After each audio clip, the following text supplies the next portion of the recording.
What's up, my homies and fellow NFT collectors? Today's video is going to be about my favorite NFT platform, and that of course is VeVe. VeVe's NFTs are now minted on Immutable X, so we have metadata available through the Immutascan website, and I've been looking into some of the metadata lately, and I want to show you guys what I found. And I plan on making a real clickbaity thumbnail, which I don't do very often.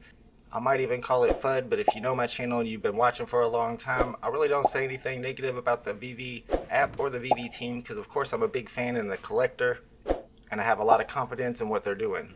I'm not planning on talking about some of their recent mistakes, some of their Medium article mistakes, or their airdrop mistakes, over-minting some of their airdrops, or not delivering them to the people who had the required NFTs at the time of the snapshot, like myself during the Blue and Beta airdrop.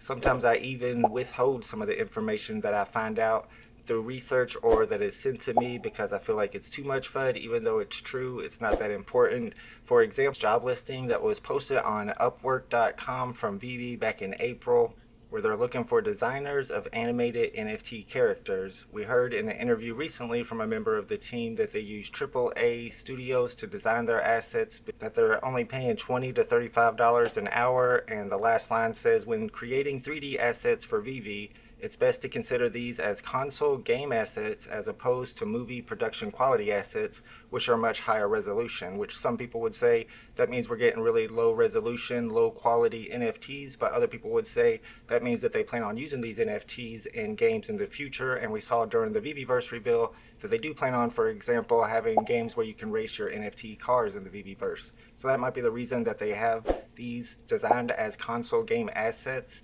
and not movie production quality assets. But like I said, this was something that I felt like was a little too much like FUD, and even though it probably would have gotten a lot of views and interest, it was a little too negative for me to make a video about it at that time. But when it comes to the main subject of this video, it's regarding a tweet that I made last night about a wallet that I found on Immutascan that is probably a member of the team's wallet. What was interesting about this wallet to me was that it contained a couple of those Top Dog comics that were put out as an experiment for the team to test the app with and were never available to the public. So that made me feel like this must be a team member. They also had gold and silver VeVe logos, one of which they sold recently. So obviously it's a member of the VeVe team, but what I thought was interesting was that they had recently won the Robot King 1-of-1 silent auction. So I was asking on Twitter how it's possible that team members are able to outbid users in silent auctions and 1-of-1 art pieces.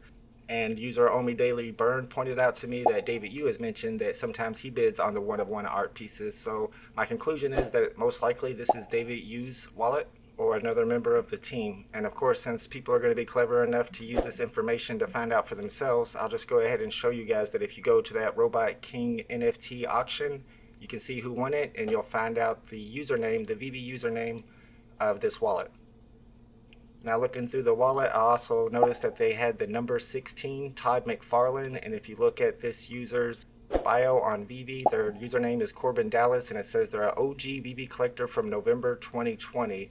That's why I thought it was Brock McBlockchain at first when I first tweeted about this yesterday, but he assured me that it wasn't him. And then with this bio, I was like, it's probably not David Yu, but I'm not sure. You guys can debate that for yourself. I don't think it's any type of FUD or anything, because like I said, David Yu has mentioned that he bids on the 1-of-1 silent auctions. It was just a question that I had on Twitter. Are team members allowed to go for these?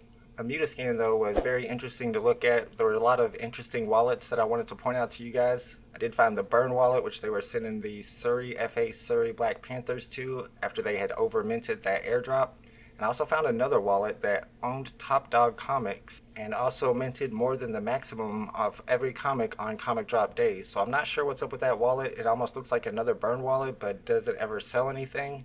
And it has at least one of those Top Dog comics that were never available to the public as well. Another interesting wallet I found was this one that was sent the Black Panther Wakanda Forever poster 4 days ago, even though it doesn't own any other collectibles. My guess is that possibly it's the artist who did that poster's account and they sent them one because that Black Panther Wakanda Forever poster is not yet available to the public. I was also looking at the accounts that recently received the low serial Marvel Comic #1 commons.